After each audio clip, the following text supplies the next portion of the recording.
very much and good evening. Thank you for this opportunity. So what am I going to say that will hopefully chime with you, provoke some new thoughts, confirm your yes decision, or help you to make up your mind towards yes?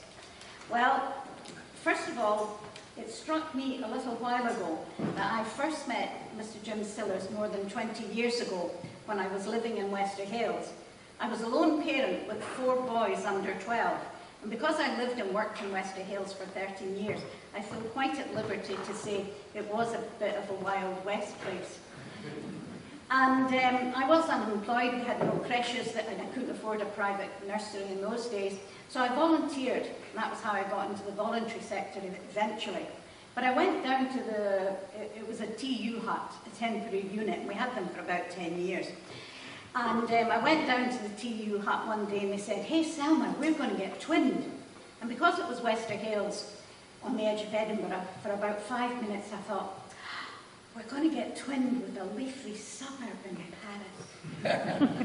maybe it might be one of these cold, Nordic, exotic places, Stockholm or Finland or someplace. And then they told me we were twinning with the Easter House in Glasgow. I wouldn't change that for anything.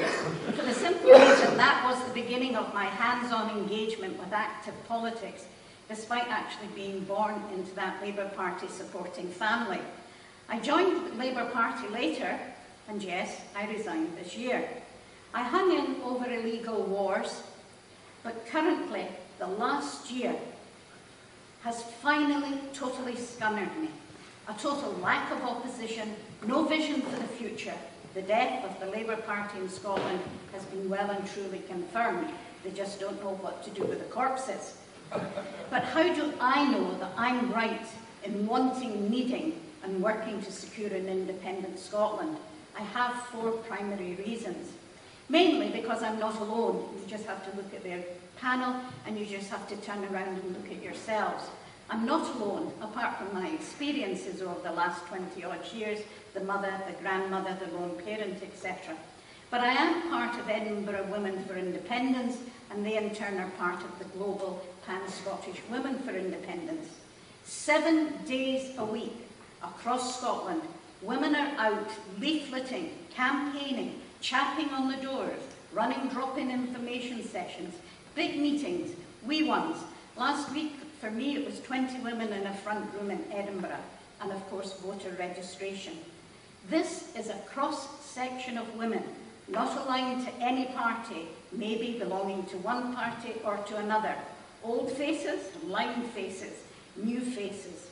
Different reasons for the one goal: a fairer, more equitable, forward-looking country, an independent state, voting for our own governments, not depending on the voting demographics elsewhere. But if I go back, and this is my second reason, to that notion of voter registration. We get voter registration every day, every day. When we were in Midray, at the beginning of the month, we registered a whole family. That was the mother, the father, and the teenage son of the appropriate age.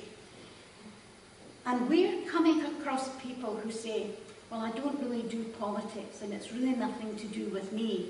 And then I look at the children with them, and I say, but aren't they at school? Or I look at the wee one and say, you said you wanted to go back to work.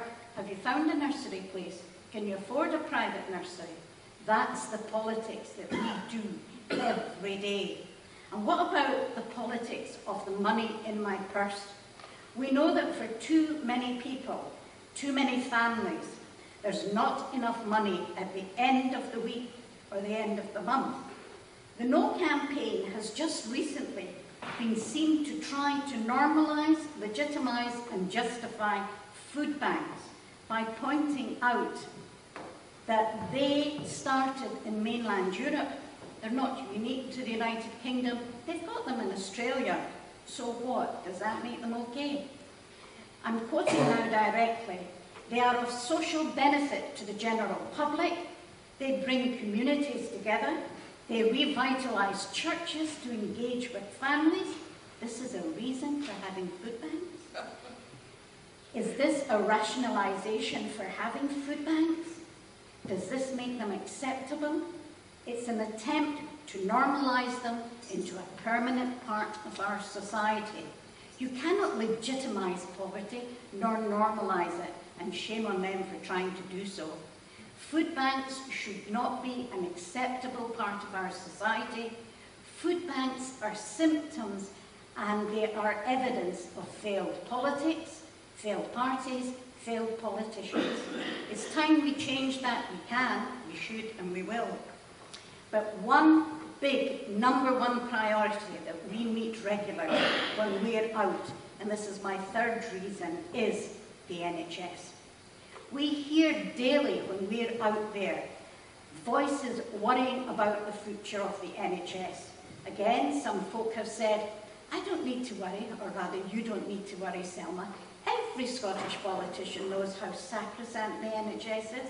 Every Scottish government will protect the NHS. The word devolved isn't even used. Does devolved mean secure? Far from it. Not when you're dependent on others, doling out your budget, doling out your money, because the bottom line is, without control of the overall global budget, with only partial financial power spread across a budget, you will always be running with a sticking plaster. You'll be diverting funds, you'll be shifting priorities up and down. Our own governments, no matter what their political makeup, whatever that political makeup may be in the future, cannot make the longer-term decisions that are required to secure, sustain and develop the social-economic fabric that should be Scotland. But to go back to the NHS, from what I've been able to discover, to learn, NHS borders have said that they've been left with no option at the current time but to withdraw the services, and I found this very confusing, but I took it as it was given to me by the NHS. They've had to withdraw the services from the Eyemouth High School dental clinic. However, all the NHS patients have been taken on by the Eyemouth dental practice 200 yards away.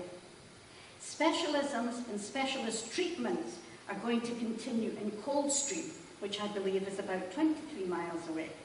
Now, I'm not here to promote the SNP or the Scottish Government, nor to defend their current policies, but that sounds a wee bit like duplication, and it also sounds like centralisation. Very sadly, NHS borders, you're not alone. NHS Dumfries in Galloway have had 3 dental practices closed. NHS Ayrshire and Arran have put out 3 practices to tender for independent practitioners. That's privatisation as far as I understand it. And the people in NHS Orkney are suffering from the same upheaval with their dental practices. Cuts, cuts and more cuts from central government to devolved. Devolved is not secured. Don't take my word for that, just because I've mentioned a few closures. I'm not a practitioner, though I have been a patient recently with the high dependency stroke unit 2 years ago in the NHS in Edinburgh at the Western General, so I know the requirement for an NHS which is fit for purpose, the purpose being the health needs of the people of Scotland. But there is one woman that I would like to refer to, and that's Professor Alison Pollock.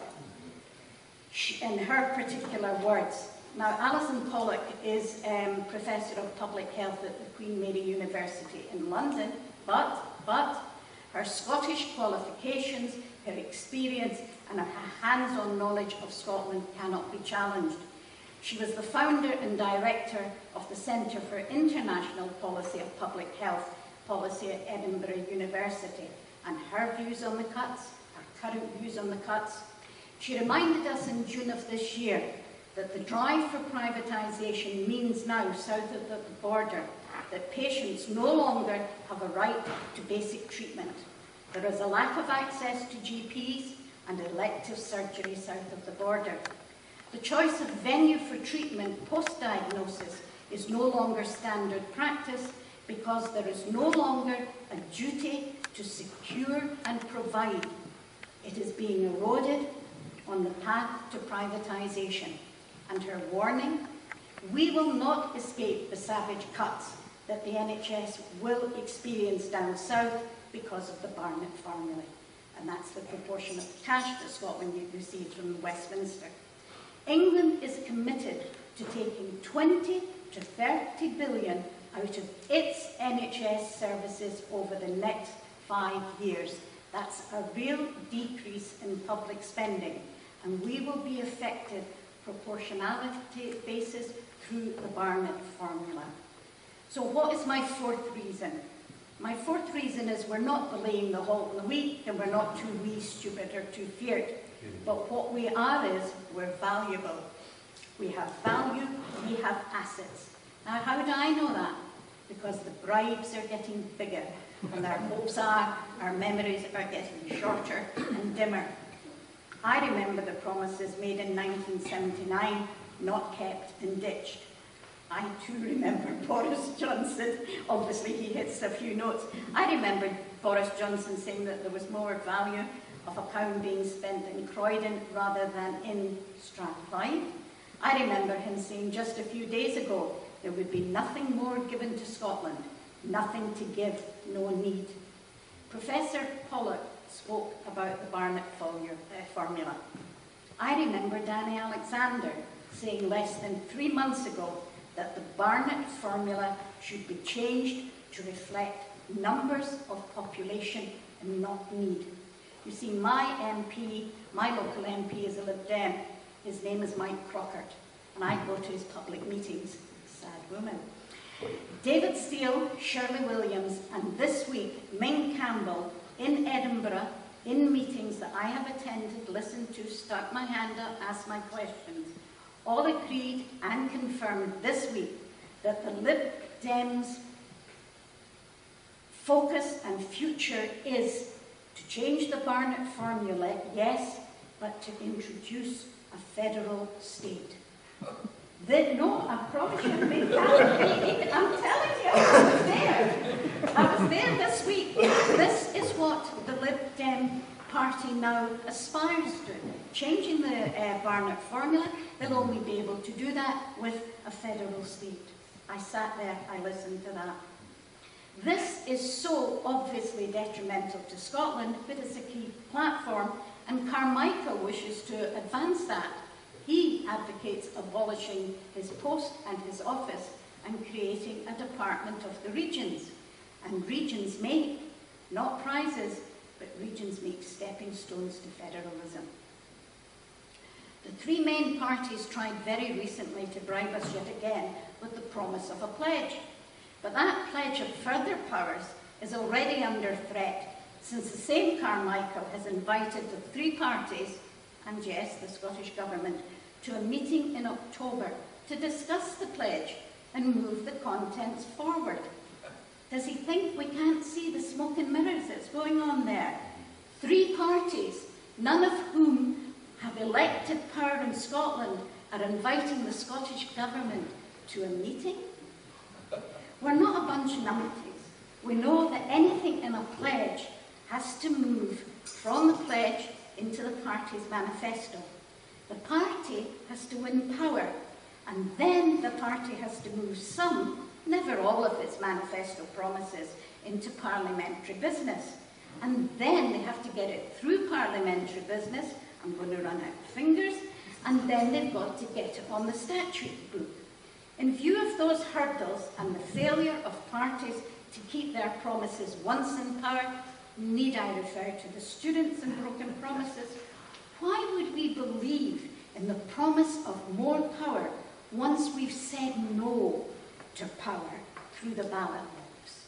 No pledges, no broken promises.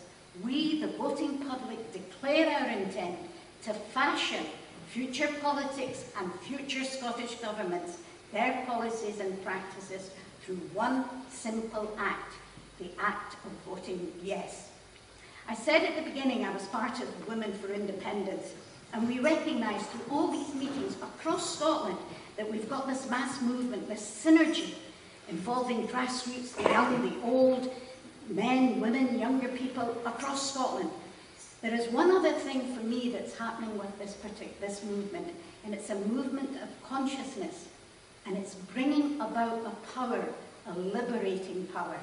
Now that truly frightens the No campaign and the No politicians, because yes means what we can achieve. It means what politicians with their policies and practices will have to change. This is a movement of liberation that others create or have created through ideology, through struggle, wars, death and destruction. We can achieve that through one simple, violence-free stroke.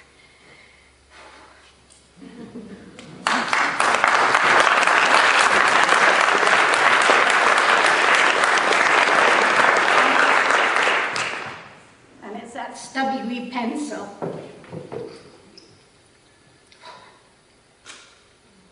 So finally, does it have to be independence?